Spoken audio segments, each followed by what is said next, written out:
Assalamualaikum warahmatullahi wabarakatuh. Film Merdeka 17805 adalah film drama perang yang dirilis tahun 2001. Film ini adalah film hasil kolaborasi rumah produksi film dari Jepang dan Indonesia. Cerita dalam film ini dibuat berdasarkan kisah nyata tentang perjuangan sejumlah personel dari Tentara Kekaisaran Jepang yang turut berperan andil dalam Perang Kemerdekaan Indonesia. Film ini menuai kontroversi besar saat dirilis di Indonesia tahun 2001. Terutama karena adanya adegan di mana seorang perempuan Jawa tua mencium kaki tentara Jepang sambil menceritakan salah satu bait dari ramalan Jayabaya tentang kedatangan tentara Jepang di Jawa. Walaupun diproduksi dengan dana besar dan kerjasama Jepang dengan Indonesia, film ini tidak beredar luas di Indonesia karena alasan politik. Film ini berlatar pada zaman Perang Dunia Kedua, di mana setelah Jepang mengalami kekalahan, sekelompok tentara Kekaisaran Jepang di Jawa memutuskan untuk ikut berjuang dalam Perang Kemerdekaan Indonesia. Cerita film ini menampilkan sisi lain dari masa pendudukan Jepang di Indonesia yang banyak dilupakan oleh generasi muda, yaitu adanya peran andil sukarelawan Jepang dalam Perang Kemerdekaan Indonesia. Untuk menyelesaikan adegan-adegan perang dan tembak-menembak yang ganas dan perlengkapan panggung yang sesuai dengan situasi Perang Dunia Kedua, film ini dibuat dengan kerjasama penuh dari TNI AD. 17805 dalam judul film ini sendiri diambil dari angka, bulan, dan dua angka terakhir dari 17 Agustus 2605. Tanggal ini adalah versi penanggalan Kekaisaran Jepang dari tanggal kalender Gregorian 17 Agustus 1945. Baiklah, tanpa berlama-lama lagi, kita akan langsung masuk ke dalam alur ceritanya. Film diawali pada tahun 1942. Ratusan pasukan tentara Jepang mendarat di pantai Jawa yang langsung disambut oleh perlawanan keras dari tentara Belanda yang saat itu tengah berkuasa. Tentara Jepang dapat dengan mudah memukul mundur pasukan Belanda di wilayah itu dan menyelesaikan operasi pendaratan dengan sukses.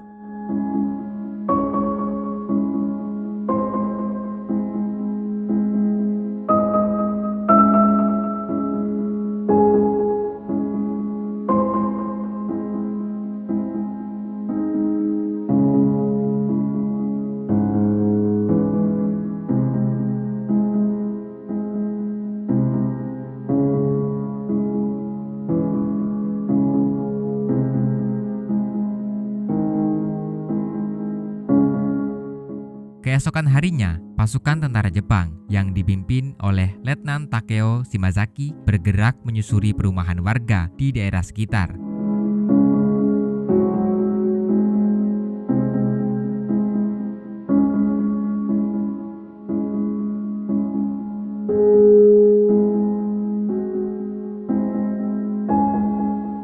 Sesampainya mereka di sana, seorang nenek tua tiba-tiba datang menghampiri Shimazaki dan langsung mencium kakinya.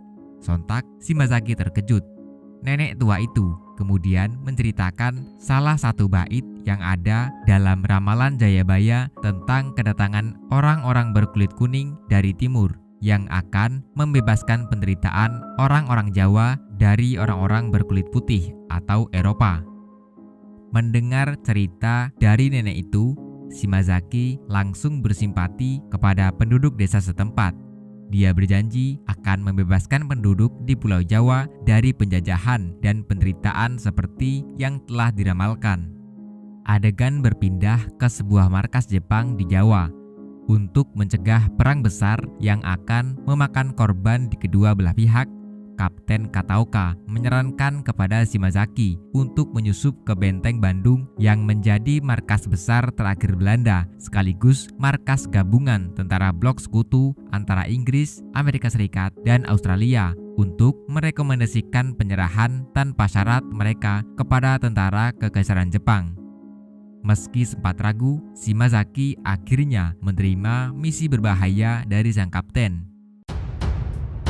Ia bersama Yamana, penerjemah sekaligus teman baik Shimazaki, kemudian menyamar sebagai konvoi pasukan agar dapat masuk ke dalam benteng Belanda.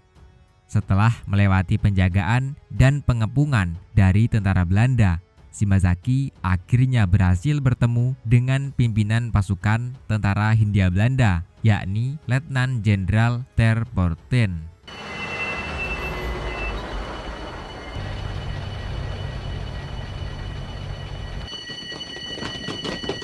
Dainippon Teikoku Rikugun Chui, Shimazaki Takeo de aru.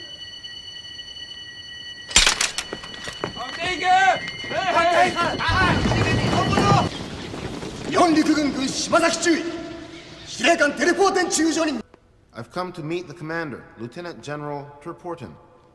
Chu desu. おこしてこい Fukuso Totonoeru Aida.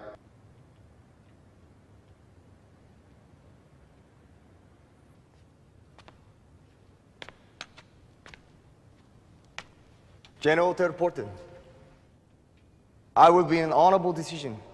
Shimazaki kemudian mengeluarkan ultimatum kepada Belanda agar segera menyerah kepada Jepang untuk menghindari jatuhnya banyak korban. Shimazaki mengancam apabila Belanda tidak segera menyerah, maka dalam 1 jam ke depan pasukan Jepang akan melakukan penyerangan yang akan menghancurkan Bandung. Letnan Ter Porten meminta Shimazaki agar menahan serangan karena ia harus berunding terlebih dahulu kepada Gubernur Jawa. Akhirnya, pada tanggal 9 Maret 1942, Belanda secara resmi menyerahkan kedaulatan kekuasaannya kepada Jepang. Kepada seluruh rakyat Hindia Belanda, kami bala tentara Jepang datang membebaskan bangsa-bangsa Asia Timur Raya ini dari kekuasaan bangsa-bangsa kulit putih. Kami berperang dimulai dari Semenanjung Malaya dan Birma, dan kini kami sudah mendapat kemenangan. Tak lama setelah itu, di dalam tubuh tentara Kekaisaran Jepang terjadi perdebatan tentang kebijakan militer yang akan dijalankan di Pulau Jawa. Perdebatan tersebut untuk sementara waktu berakhir dengan dijalankannya kebijakan garis lunak Letnan Jenderal Hitoshi Imamura yang untuk sementara mengizinkan bangkitnya gerakan kemerdekaan Indonesia dan pembentukan organisasi pelatihan ketentaraan bagi orang-orang Jawa. Kesempatan ini digunakan dengan baik oleh Shimazaki untuk menjadi pemimpin Seinen Dojo atau perguruan pemuda, sebuah organisasi pelatihan militer untuk para pemuda Indonesia yang akan menjadi bagian dari unit asing pasukan khusus tentara ke-16 Jepang. Dalam pelatihan yang sangat keras dan disiplin, mulailah muncul 3 anggota Seinen Dojo yang menonjol, yaitu Nur Hadi, Asep, dan Parto. Muncul juga Ariyati, seorang perawat yang dengan antusias mendukung gerakan kemerdekaan yang diinginkan oleh Shimazaki. Pelatihan sangat keras yang mereka jalankan di Seinen Dojo membakar semangat para pemuda Indonesia untuk berjuang sampai mati demi kemerdekaan Indonesia baru yang dijanjikan Jepang.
Setelah beberapa bulan di bawah pendudukan Jepang, situasi Jawa pun mulai berubah.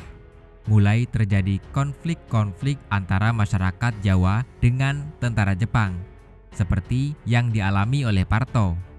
Parto dipukuli oleh kapten tentara Jepang yang ingin menggoda Ayu, adik Parto yang masih remaja.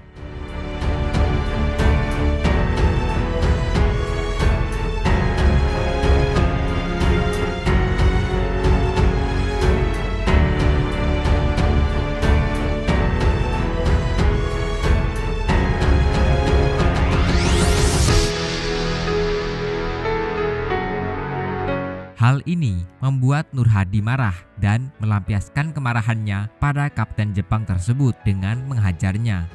Peristiwa ini disambut dengan negatif oleh pihak tentara Kekaisaran Jepang dengan memutuskan untuk membubarkan Seinen Dojo yang membuat Shimazaki marah, namun tidak bisa berbuat apa-apa. Di sisi lain, pasukan Jepang mulai mengalami kekalahan-kekalahan besar dalam berbagai kampanye perang dengan pasukan sekutu. Karena hal ini, dibentuklah Tentara Sukarela Peta atau Pembela Tanah Air yang berfungsi untuk membela Indonesia dari serangan sekutu. Para anggota Seinen Dojo termasuk Nur Hadi, Asep, dan Parto kemudian bergabung ke dalam Peta.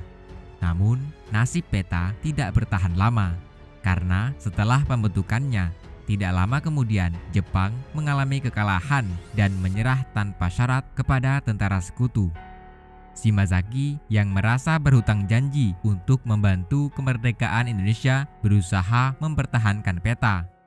Akan tetapi, hal itu dicegah oleh Kapten Kataoka. Shimazaki menjadi bimbang. Dia bingung harus memilih antara berpegang dengan komitmennya sebagai tentara Kekaisaran Jepang dan tunduk kepada tentara sekutu atau membantu Peta dalam meneruskan perjuangan mereka. Proklamasi. Kami, bangsa Indonesia, dengan ini menyatakan kemerdekaan Indonesia. Hal-hal yang mengenai pemindahan kekuasaan dan lain-lain diselenggarakan dengan cara saksama dan dalam tempo yang sesingkat-singkatnya.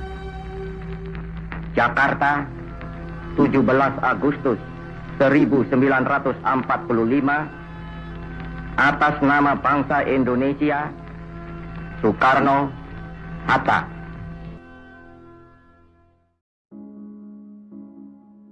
Setelah pembubaran Peta, terjadi perdebatan sengit antara para anggota Peta dengan Shimazaki yang sekarang memegang komando resmi Peta.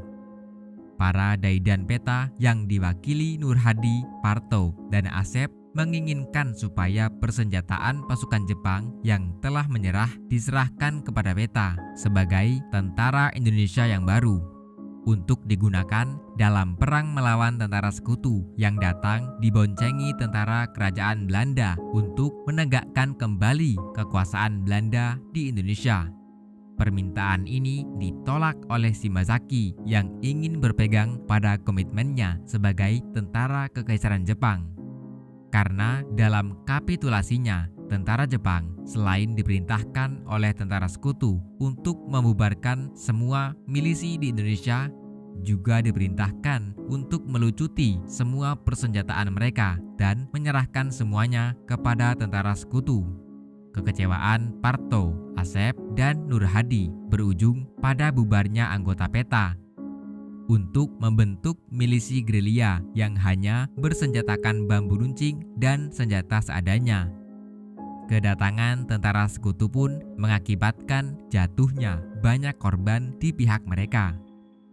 Di tengah keputusasaan atas banyaknya rekan mereka yang gugur, Parto, Nur Hadi, dan Asep akhirnya menyusup ke kamp tentara Jepang untuk merampas persenjataan tentara Jepang dengan paksa. Walaupun diancam dengan todongan senjata oleh Nur Hadi dan kawan-kawan, Shimazaki tetap bersikukuh dengan pendiriannya untuk mematuhi perjanjian penyerahan yang telah ditandatangani tentara Jepang dengan tentara sekutu. Namun, kali ini Nur Hadi dan kawan-kawan tidak akan mundur sebelum mereka mendapatkan senjata yang mereka butuhkan. Ketika pertumpahan darah hendak meledak antara Nur Hadi dan kawan-kawan dengan para prajurit penjaga gudang senjata, pendirian Shimazaki pun akhirnya berubah karena tak ingin melihat para mantan rekan-rekan petanya maupun para prajuritnya mati sia-sia. Shimazaki akhirnya memberikan semua persenjataan yang ada di barak tersebut ke tangan para gerilya Indonesia. Nur Hadi dan kawan-kawan kemudian berpisah dengan Letnan Miyata yang juga berpamitan untuk pulang ke Jepang.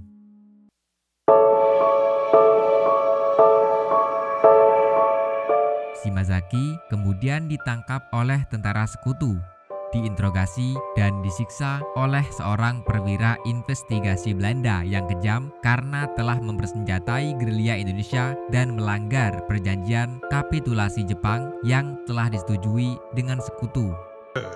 You were a great hero. Inban, where are the guerrillas?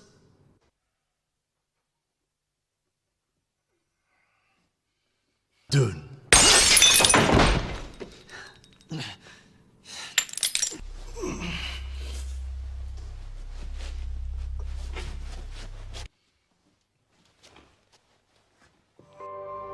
Suatu malam, para gerilyawan Indonesia datang ke markas sekutu untuk membebaskan Shimazaki yang ditawan olehnya.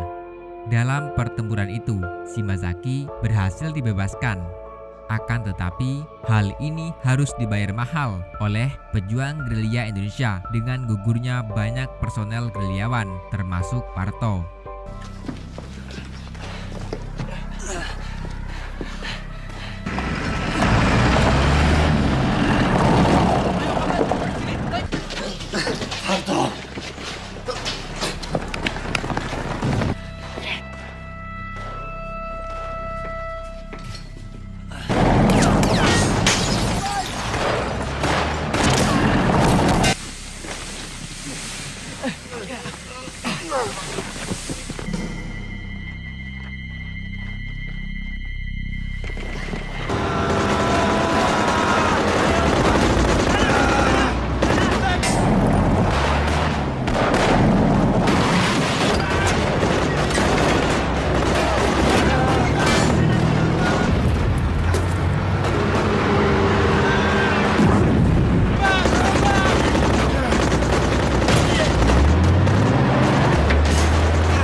Bertahanlah.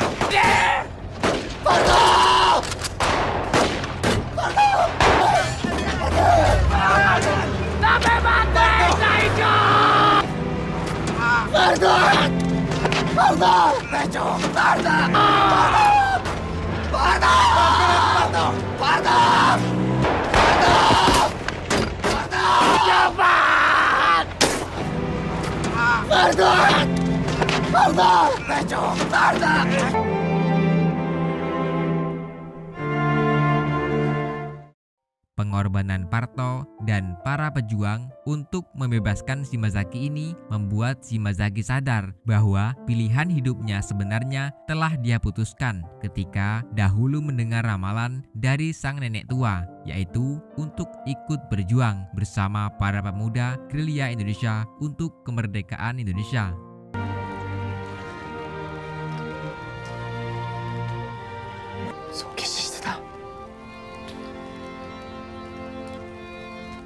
Merdeka atau mati!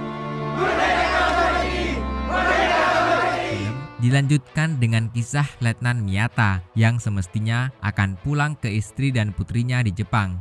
Namun justru ditangkap dan disiksa dengan kejam oleh tentara Belanda dengan tuduhan telah mengorganisir operasi pembebasan Shimazaki.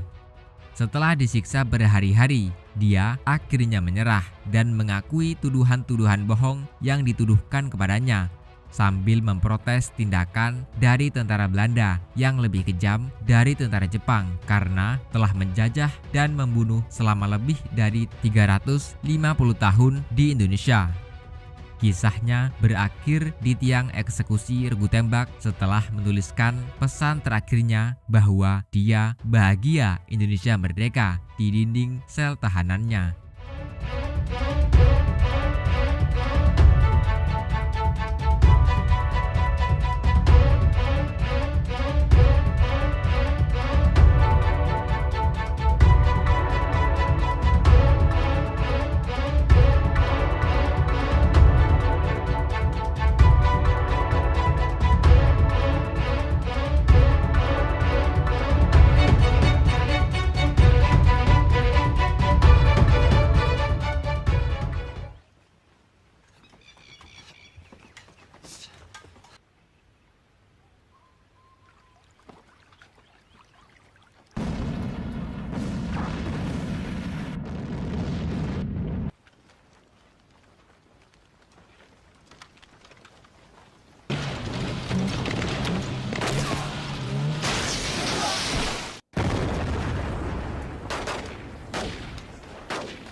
一旦はお国に捧げた命、すでに亡き者とお考えくださるようわがままをお許しください。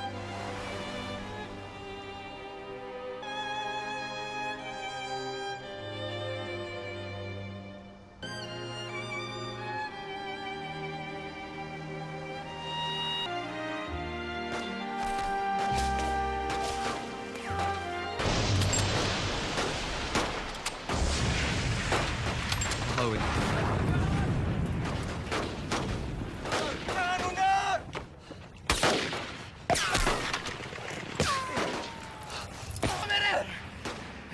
幹部サラリー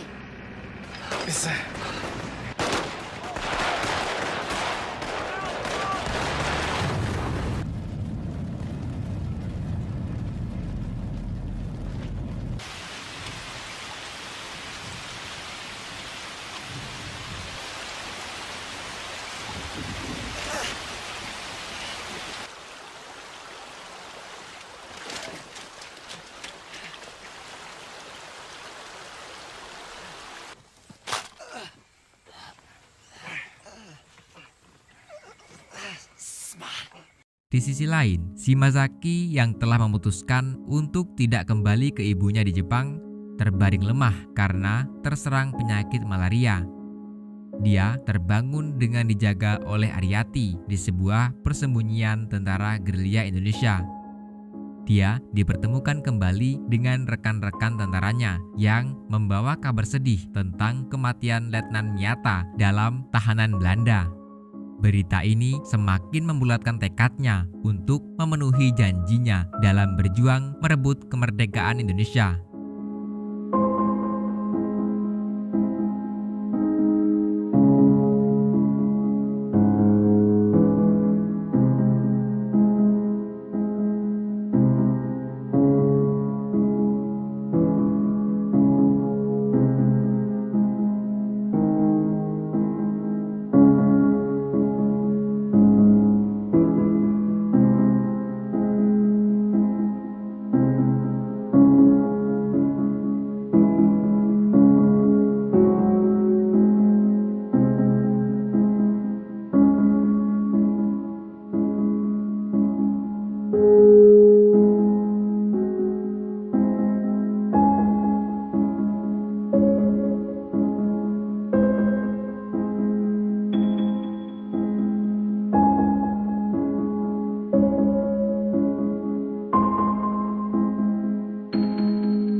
Setelah pesta pernikahannya dengan Ariati di sebuah dusun di puncak Candi Borobudur, mereka menyatakan cinta mereka dan Shimazaki menyatakan kepada Ariati tentang tekadnya untuk turut berjuang sampai mati demi merebut Yogyakarta yang merupakan ibu kota darurat Republik Indonesia kala itu.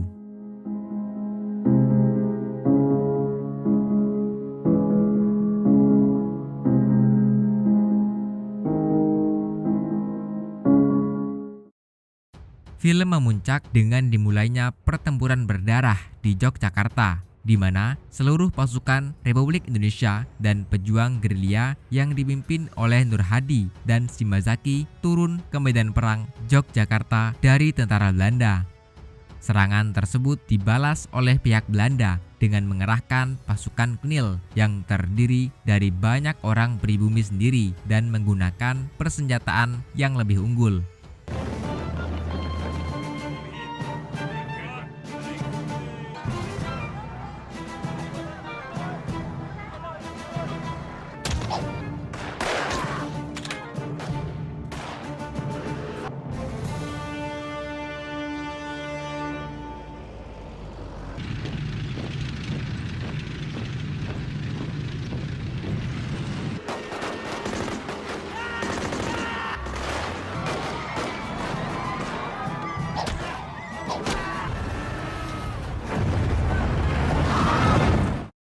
Dalam pertempuran berdarah tersebut, satu persatu pejuang kemerdekaan Indonesia mulai berguguran karena kurangnya persenjataan.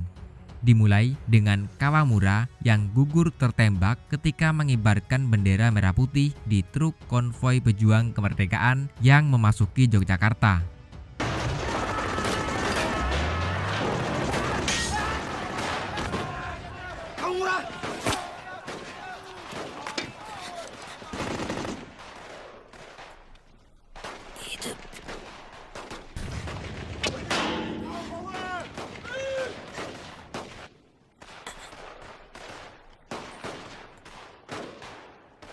Yamana gugur ditusuk bayonet ketika menyelamatkan seorang anak kecil.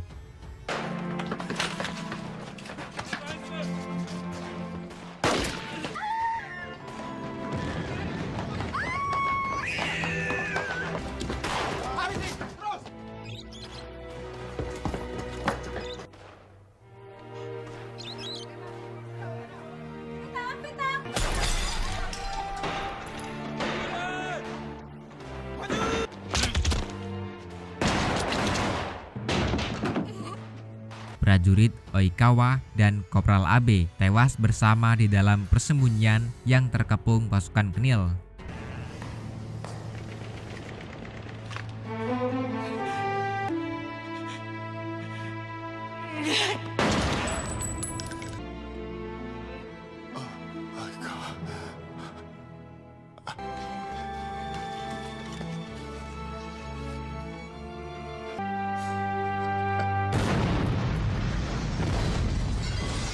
Prajurit 1 Kurokawa meninggal dengan mengorbankan dirinya meledakkan sebuah bom rakitan untuk menghentikan sebuah tank yang telah menelan banyak korban jiwa di pihak pejuang kemerdekaan.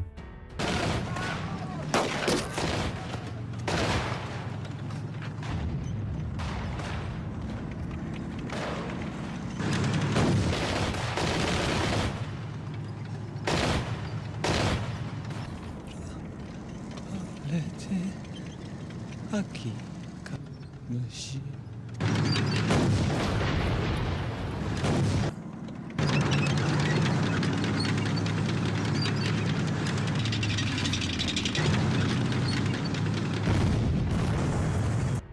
Diikuti Sersan Sukamoto dan prajurit 1 Kuriyama yang gugur di berondong peluru di tengah membaranya medan pertempuran.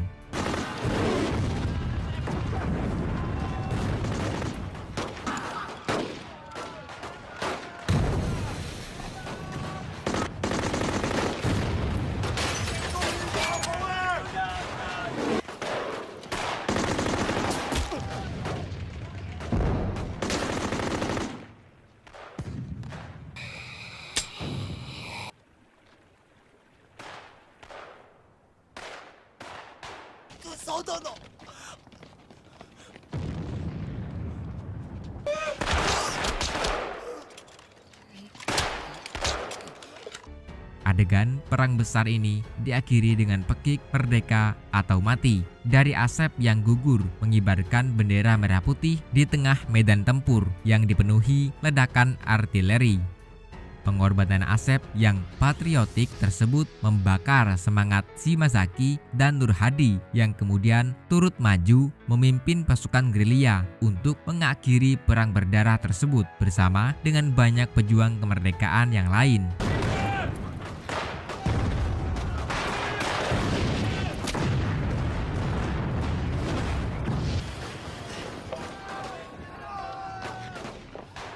Terima kasih.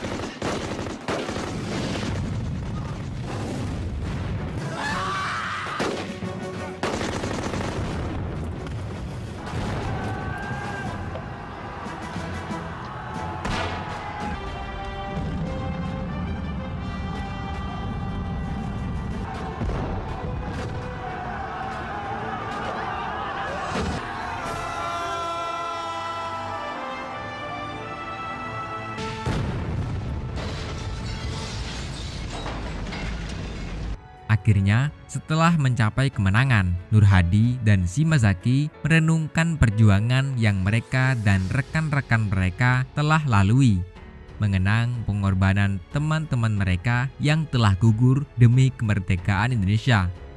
Nur Hadi menyatakan bahwa kemerdekaan Indonesia yang dahulu dia hanya bayangkan sebagai impian, kini telah tercapai karena pengorbanan para pejuang kemerdekaan Indonesia, termasuk peran andil dari para perwira Jepang yang dengan sukarela berperang bersama mereka. Shimazaki menggenggam kalung-kalung tanda nama dari rekan-rekannya yang telah gugur, menyatakan ketenangan hatinya karena keinginannya untuk Indonesia yang merdeka akhirnya dapat menjadi kenyataan. Tak lama kemudian, kisah Shimazaki berakhir setelah dia tertembak peluru penembak runduk. Shimazaki menghembuskan napas terakhirnya diiringi tangisan Ariyati dan nyanyian Indonesia Raya oleh Ayu yang diikuti oleh Nur Hadi dan semua pejuang gerilya yang menyaksikan kejadian tersebut.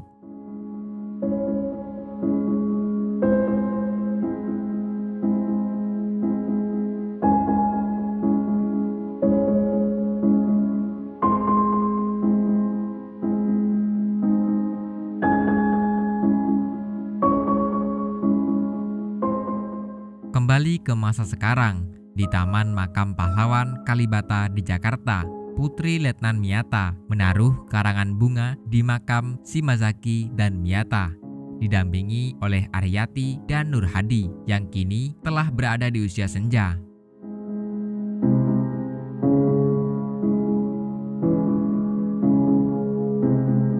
Dan film pun selesai. Baiklah, itulah alur cerita dari film Merdeka 17805. Semoga bermanfaat dan sampai jumpa di video selanjutnya. Wassalamualaikum warahmatullahi wabarakatuh.